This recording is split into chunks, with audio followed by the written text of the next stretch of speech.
그럼 지금부터 제102차 최고위원회를 개의합니다.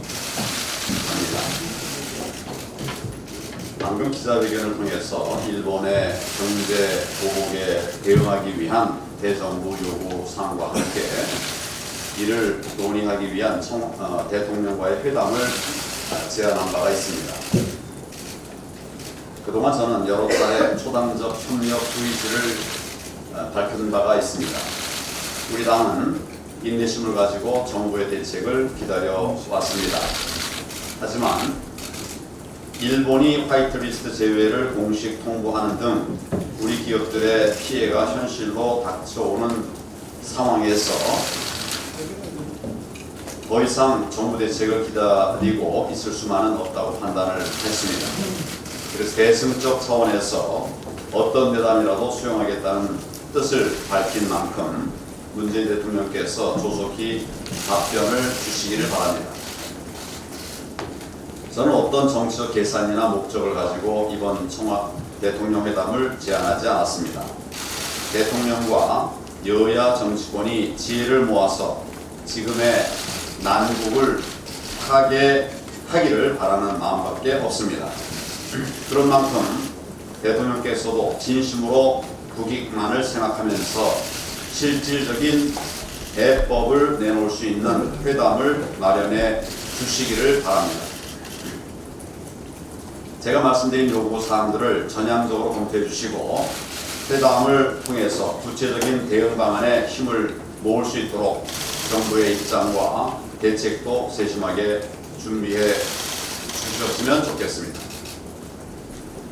저와 우리 당은 초당적 협력을 통해서 위기를 슬기롭게 극복하고 이번 사태를 전화 위복의 계기로 만들기 위해서 국민 여러분과 함께 최선을 다하겠다는 말씀을 드립니다. 일본에 이기기 위해서라도 경제 정책을 대전환해야 합니다. 저는 이번 사태를 겪으면서 경제정책 대전환 없이는 국민의 삶과 국가의 미래까지 위협받을 수밖에 없다는 사실을 다시 한번 뼈저리게 느끼게 되었습니다. 일본이 우리의 약점을 잡아 막무가내로 행태를 부리는데도 우리가 실질적으로 대응할 수단을 찾기가 어려운 현실입니다. 우리 부품 소재 산업이 이렇게 허약해진 까닭이 뭐겠습니까? 도대체 수익을 낼 수 없는 2중, 3중의 과도한 규제, 그리고 대기업의 투자를 가로막는 제도, 그리고 금융 환경이 근본 원인 중에 중요한 하나라고 생각합니다. 이 문제를 풀지 않고는 부품 소재 산업을 키울 수 없는데도 이 정권은 이에 대한 해답은 끝내 외면하고 있고 여당은 대기업 탓만 하고 있습니다. 참으로 답답한 일입니다. 최저임금 문제도 근본적인 개선 방안을 찾아야 할 때입니다.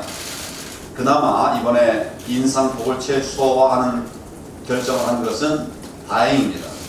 그렇지만 그마저도 영세 소상공인들에게는 너무 힘들다고 하소연하고 있습니다. 자영업자로부터 대기업까지 지불 능력이 천양지차인데도 획일적 최저임금을 적용하는 것부터가 맞지 않는 것입니다. 연봉 8천만 원의 대기업 근로자들이 좁은 산입 범위 때문에 최저임금에 미달하는 것도 코미디 아니겠습니까? 최저임금 결정 체계부터 뜯어 고쳐야 하고 또 최저임금 부분 적용과 산입 범위의 합리적 조정 등 대수술이 필요하다고 생각합니다. 무엇보다도 이 정권의 반시장, 반기업 정책을 폐기해야 합니다. 올 1분기 우리 기업들의 해외 투자가 45% 가까이 늘어서 사상 최고를 기록했고 특히 제조업 분야 해외 투자는 무려 140%나 증가했습니다. 대부분의 경제 지표들이 최악인데 정작 줄어야 될 해외 투자는 오히려 늘어버렸다는 것입니다. 반면에 올 상반기 외국인 직접 투자는 45%나 줄었고 제조업 분야는 75%나 감소했습니다. 국내 기업들의 설비 투자도 10.8% 줄었습니다. 세금과 준조세는 갈수록 치솟고 규제는 더 강화되는데 임금은 급등하고 근로시간까지 강제로 줄이고 있습니다. 이런 나라에 누가 투자를 하려고 하겠습니까? 게다가 노조는 무소불위의 권력을 휘두르고 있고 정부는 이들을 편들면서 노동시장의 경직성을 부추기고 있으니 기업과 경제가 제대로 돌아갈 수가 있겠습니까? 최근 글로벌 신용평가사 S&P가 내놓은 보고서는 아주 충격적입니다. 우리 대기업 신용도의 부정적 흐름을 전망하면서 우리나라 성장률 전망치를 2%까지 낮췄습니다.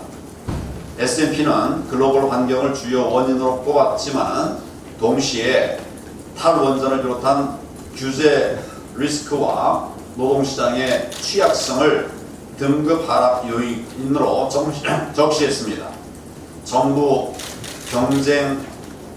경제 정책의 실패를 냉정하게 지적하고 있는 것입니다.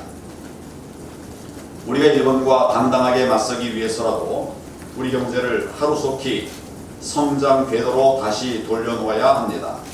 이제 마무리 단계에 접어든 우리 당의 경제 대전환 프로젝트, 이 정권의 실패한 경제 정책을 바로잡고 또 우리 경제를 다시 도약의 길로 이끄는 이정표가 될 것이라고 기대합니다.